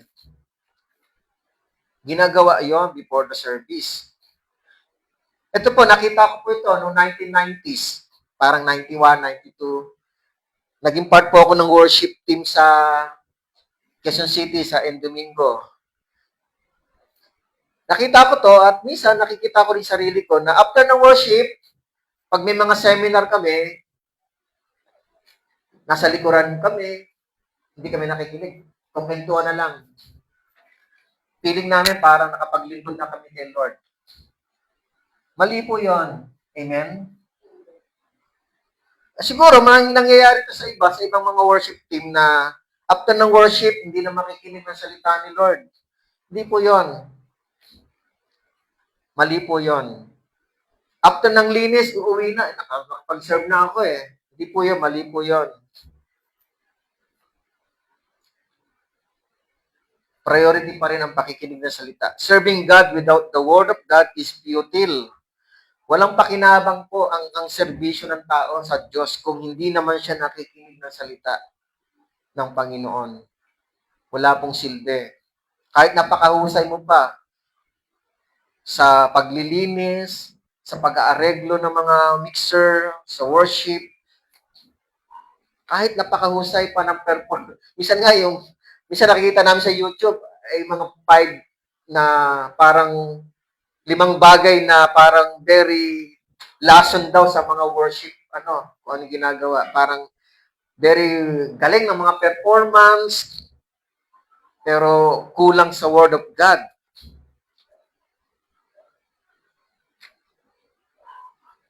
Na ang tingin ay napaglingkuran na ang Diyos. Matuwid na yung ginawa. Marahil, ito po yung sagot ni Lucas kung bakit niya naisingit ito. Ang tingin ni Martha sa kanya ay matuwid ang kanyang ginagawa. At sitahin yung kanyang kapatid. Kasi nga po, ang paglilingkod ng mga Hudyo ay, alam niyo po, pag naglilingkod ng Hudyo, physically, tinitingnan po nila ito na righteous because of their service. Mamaya, in closing, meron po tayong tingnan natin yung improvement ng faith ng dalawang ito. Magkakaroon po ito ng magandang reaction at hindi rin maganda kay Martha. Tingnan natin. Pero bago po yon, we have 3 Tapos na yan? May plus na yan? Ah. Pag ano, pwedeng pag-cut na yan. Now, we have 3, no? How to serve the Lord truly and acceptable to Him. Meron po tayo, tingnan natin dito, no? Una, ito po, listen first to God's Word. Mauna muna ang pakikinig ng salita ng Panginoon. Ang pakikinig ng salita ng Panginoon is not only a word of, tawag dito, yung galing sa Panginoon, kundi may instruction po ito kung paano tayo maglingkod sa Diyos. Kung hindi tayo nakikinig sa instruction ng Panginoon, how to serve the Lord, tapos serve ka ng magsaserve, baka mali ang gagawin natin. But we must listen first to God's Word na may instruction para yun muna ang gagawin natin. At pagdating doon, mag-i-increase pa yung faith natin dyan. Romans 10 verse 17, sabi dito, kaya ang pananampalataya ay nanggagaling sa pakikinig at ang pakikinig ay sa pamamagitan ng salita ni Kristo. Ang Panginoon, gusto niya makinig tayo na makinig sa Kanya para magkaroon ng pananampalataya. Si Martha, hindi po Pero si Mary, nag-develop po itong pakikinig niya ng salita ng Panginoon. Mamaya makikita natin. Number 2, fundamental application, remain to the Word of God. Manatili tayo sa salita ng Panginoon. John 15:7-8, sa NIV, if you remain in me and my words remain in you, ang salita ko nasa inyo, ask whatever you wish and it will be given, it will be done for you. Okay? Verse 8, this is my Father's glory, that you bear much fruit, showing yourselves to be my disciples. So, pag kayo po ay lumalago, ito po ay para sa glory ng Panginoon. Kayo po ay nagkakaroon ng bunga, ito po ay para sa glory ng Panginoon. Now, pangatlo, ano yung una? Listen first to God's Word. Pangalawa, remain to the Word of God. Pangatlo, obedience to His Word. This is greater than sacrificial works. Tingnan natin yung correction ni Samuel kay Saul. 1 Samuel 15:22. Ang instruction ng Panginoon ay, hindi ko matanda kung anong tribes po yan, i-liquidate yung buong tribes, walang ititira. Kahit mataba pa yung tupa, kambing, tao, hari, bata, matanda, lahat ng tao ay i-destroy. Pero hindi po sumunod si Saul. Ano sabi ni Samuel? Ang Panginoon kaya ay may malaking kasiyahan sa mga handog na sinusunog at sa mga alay, yung paglilingkod, service, gaya ng pagsunod sa tinig ng Panginoon. Tiyak, ang pagsunod ay mas mabuti kaysa alay. At ang pakikinig kaysa taba ng mga tupang lalaki. Iniwan niya kasi mga tupa at yung mga alay matataba daw yata mga baka. Hindi po niya pinatay. Iaalay daw. Pero hindi niya sinunod yung tinig ng Panginoon. So, obedience first, no? This is a greater than sacrificial works. Napagod po si Martha kasi nagsasakripisyo siya kay Jesus. Pero hindi po siya nag-obey sa salita. Importante po yon. Mga kapatid, kailangan natin muna umupo, makinig ng salita ng Panginoon bago tayo maglingkod. Bihira pa mangyari na, halimbawa, unang umattend doon na, Sunday, tapos, Pastor, gusto ko pa maglinis, gusto ko pang gawin to. Mahirap siya kagad pagtiwalaan kasi unang araw niya pala. Upo muna siya, makinig muna siya ng Word of God. Amen? Kailangan umupo muna tayo, makinig tayo, hanggang sa magkaroon tayo ng maraming pag-increase ng faith natin. Now, what happened? Kung babalikan natin itong verse 40-42, ano ang development ng pananampalataya ni Martha at ni Maria? Hindi kasi natin madadaanan ito. Ang ibang account po ay na kay John, Book of John 11 tsaka 12. Pero, ngayon pa lang, pag-usapan na natin anong development ng pananampalataya ng dalawang ito. Paano sila mag-response? Una, nung pagkamatay ni Lazaro at yung pagkabuhay niya, nung namatay siya, ano yung reaction muna ni Jesus kay Martha? Or reaction ni Martha kay Jesus? Tignan natin muna yung kanilang mga gesture muna. John 11:20-21, tingnan natin. Sabi dito, nung namatay si Lazaro, no? Nang marinig ni Martha na si Jesus ay dumarating, siya ay pumunta at sinalubong siya. Samantalang si Maria ay naiwan sa bahay. Sinabi ni Martha kay Jesus, Panginoon, kung narito ka sana, hindi sana namatay ang kapatid ko. Okay. Kayo na pa magbasa ng sumusunod. Putol-putol lang. Ito yung kanyang reaction, si Martha kay Jesus. After ano po to, mga kapatid, na after 2 to 3 years. Kasi itong pagkamatay ni Lazaro is about parang 1 month na lang bago siya pumasok sa Jerusalem. So ito po ay mula dito sa pinagkukwentuhan natin, Lucas 10, 2 to 3 years later pa ito mangyayari nung namatay si Lazaro. Ang reaction ni Martha ganito rin ang sasabihin ni Maria mamaya. So, pumunta siya kay Jesus, sumalubong si Jesus, at sinalubong niya si Jesus. Kung narito ko sana, hindi sana namatay ang kapatid ko. Ito yung reaction, gesture ni Martha. Tingnan natin yung reaction at gesture ni Maria naman. Tingnan natin yung faith nila, no? Nung namatay si Lazaro. Nang masabi niya ito, ay umalis siya. At tinawag ang kapatid niyang si Maria at palihim na sinabi, ang guro ay narito at tinatawag ka. So si Jesus po, may personal na kay Maria. Andito yung guro, si Jesus, tinatawag ka. Forward lang tayo ng konti. Verse 32 to 35. Pagdating ni Maria sa kinaroroonan ni Jesus, pareho sila, sumalubong kay Jesus, si Martha. At nang makita siya ni Maria, ano ginawa ni Maria? Lumuhod ito sa kanyang paanan. Si Martha ba ginawa yun? Hindi, okay. Lumuhod si Maria na sinasabi sa kanya, Panginoon, pareho po, kung ikaw ay sanay narito, hindi sana namatay ang aking kapatid. Which is correct po yun. Kung siya'y narito. Actually, talaga ni Jesus, sinadya yan. Kaya, nang makita ni Jesus na siya'y umiiyak, si Maria,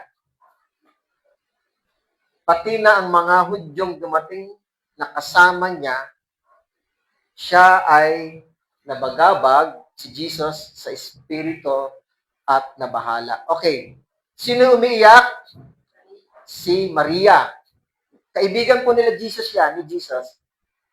Meron ding mga ibang Hudyo na maaaring hindi natin alam kung very close kay Jesus, pero umiyak po si Maria. Verse 34. So nabagabag si Kristo, no? Yung kanya espiritu, parang na-shake. Verse 34. At sinabi, saan ninyo siya inilagay? Sabi ni Jesus, sinabi nila sa kanya, Panginoon, halika at tingnan mo. Okay? Verse 35. Ito the shortest verse. Umiyak si Jesus. Mga kapatid, kayo po ba, kapag meron kayong pinuntahan na nagluluksa, umiiyak sa harapan mo, ito nga, hindi natin to ma-experience na may umiyak sa harapan mo, lumuhod. Wala namang gano'n. Maaaring umiyak lang. Di ba nakakahawa? Pag may taong umiiyak na dahil sa mga pangyan, namatayan ng mahal sa buhay, nakakahawa, di po ba? Ako, personal ko lang to, no? Nahawa si Jesus sa pag-iyak ni Mary. No?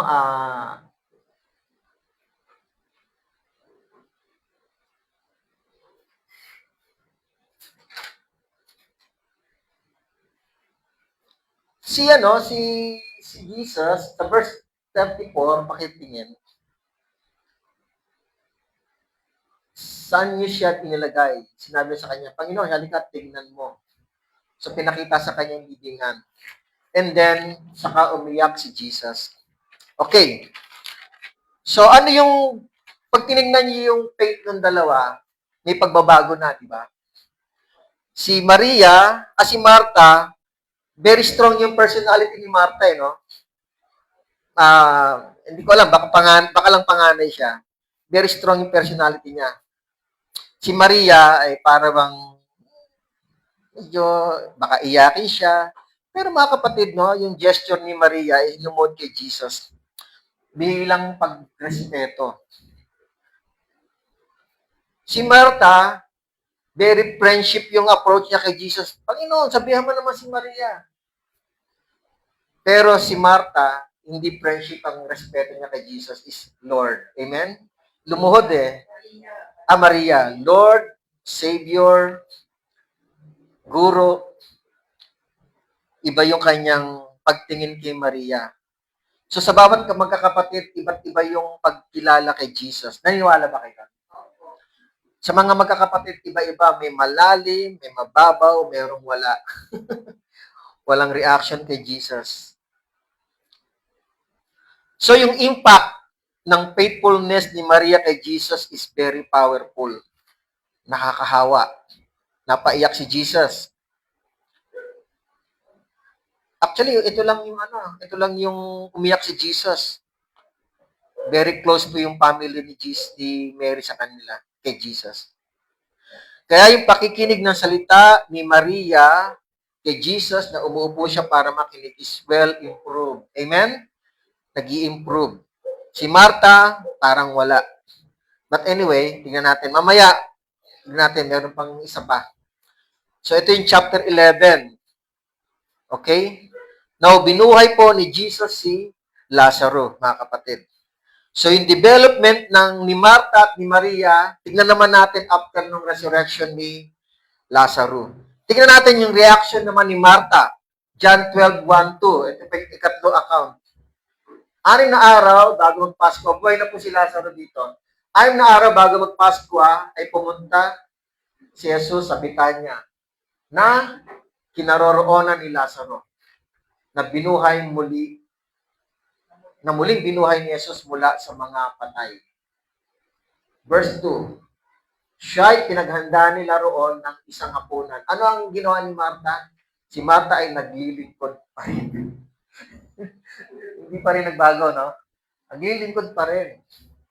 At si Lazaro ay isa sa nakaupo sa may hapag-kainan nakasalo. Anyway, baka nasa portion sila ng magkakainan. Si Martha ay naglilingkod pa rin. Mula doon sa pinag-usapan natin Lucas 10 na nag-react siya kay Jesus para kay Martha. Pagdating dito, nag-improve ba si Martha? The same. Pero si Maria, nung namatay si Lazaro, makikita natin yung kanyang gesture, reaction. May kakaiba na medyo may pananampalataya. Higit kay Martha. Ano naman ang ginawa ni Maria? Tignan naman natin si Maria. Ano ang portion na meron siyang ginawa? John 12:3. Si Maria ay kumuha ng isang libra na mamahaling pabango mula sa purong nardo at pinahiran ang mga paa ni Jesus. At pinunasan ang mga paa nito ng kanyang mga buhok at ang bahay ay napuno ng amoy ng pabango. Nasabitan niya ulit sila. So, yung ginawa ni Jesus, ni Maria, well improved, di ba? Dito siya naglingkod kay Jesus. Ito po yung resulta ng pananampalataya ni Maria. Kaya nga, iba yung ginawa niya, higit sa lahat. Siya ay kumuha ng pabango. Actually, mahal po yan. Pinahiran ng mga paa ni Jesus, pinunasan ng mga paa nito, kanyang mga buhok at ang bahay ay napuno ng amoy ng pabango. Dito siya naglingkod personal kay Jesus. So, kung titignan ninyo yung flow ng faith niya, nag-start sa pag-upo at nakinig. At ito ay nag-develop. How many years later pa? 2 to 3 years. Nag-develop. Bakit po niya ginawa ito? Isa sa mga factor, nag-miracle si Jesus. Binuhay niya si Lazaro. 4 days nang nakalibing.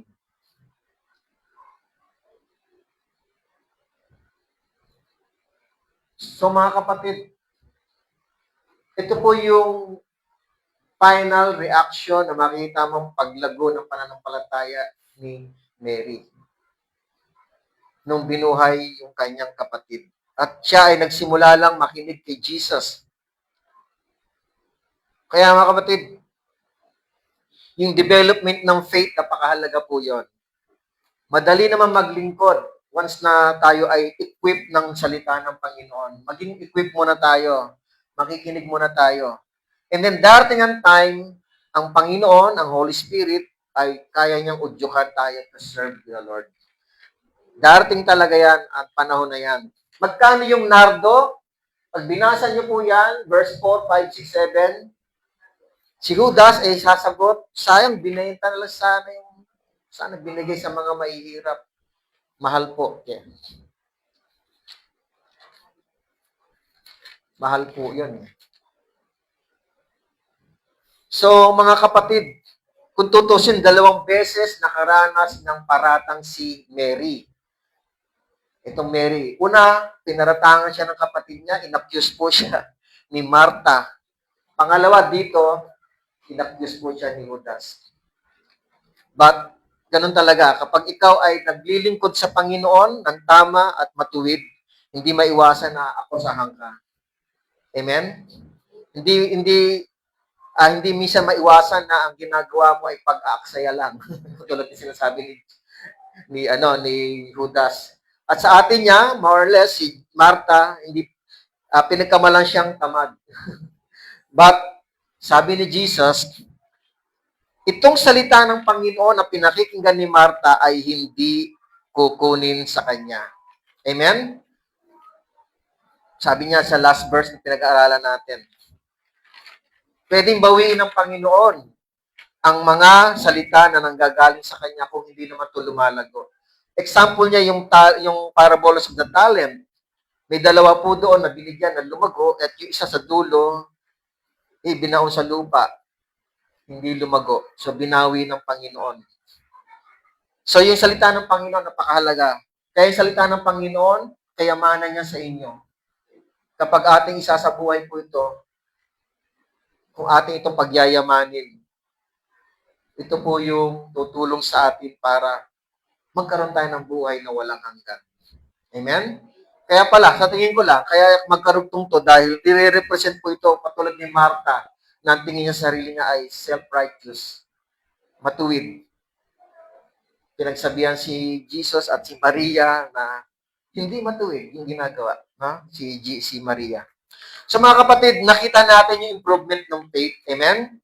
So nagsimula yon sa pakikinig ng salita. So importante po ito. Huwag po kayong magsasawang makinig ng salita ng Panginoon. Huwag po kayong magsasawang magbasa ng kasulatan. Kasi nga, yan ang tutulong sa inyo para tayong lumago sa ating pananampalataya. At yung paglilingkod sa Panginoon, pwede maging sabay na yan. At the same time, you are serving the Lord. At the same time, nakikinig ka ng salita ng Panginoon. Pwede na yan. But sa mga oras na yon na nagsasalita pa si Jesus, nasa stage pa siya na nagsisimula pa lang mangaral, we must listen first to God's Word. Amen? Sige po, mamaya po, may instruction tayo tungkol sa evangelism. Tayo po tumayo at let's worship the Lord.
Thank you, Lord. Salamat po.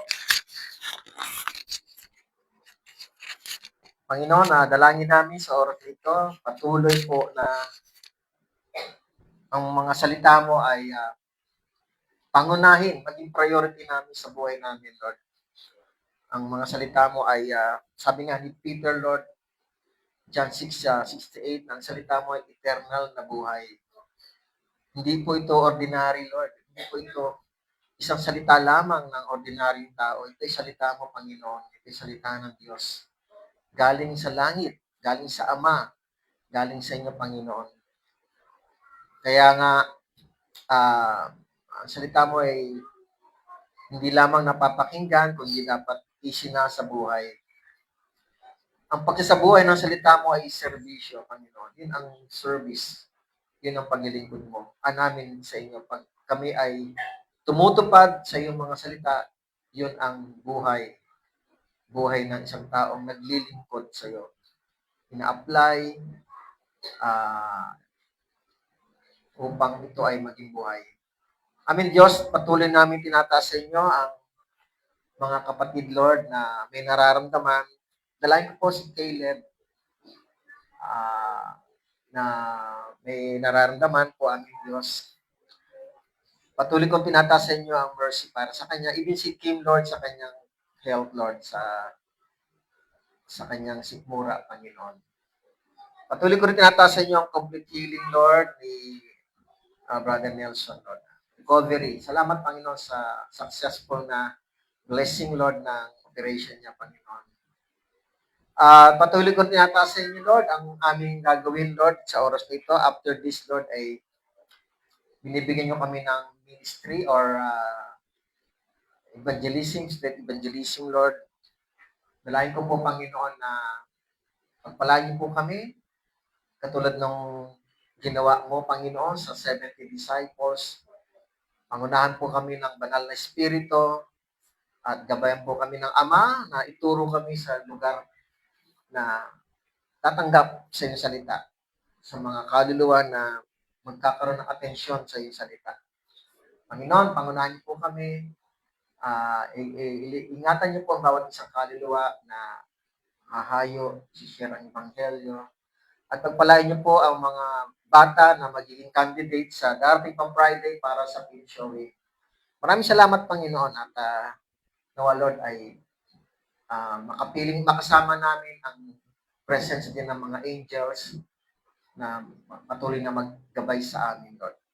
Sabi mo nga, Panginoon, na if you confess your name sa mga tao, i-confess mo rin ang pangalan namin, Lord, sa mga anghel ng Diyos na mag-iingat sa amin. Maraming po salamat, Ama. Pagpala niyo rin po ang bawat kapatid na nanonood. Ingatan po kayo kung saan man kayo naroon. Kung kayo man ay may nararamdaman, may problema, sufferings, depression, anxiety, sicknesses, ang Diyos ang tagapagpagaling natin, may kapangyarihang magpagaling ng mga may sakit. Maging malalaman or ordinary sakit ay may kapangyarihan ng Diyos magpagaling sa inyo. Salamat po, Ama. Tinatas namin to. In Jesus' name we pray. God bless you all. Salamat po. Upo muna tayo, mga kapatid.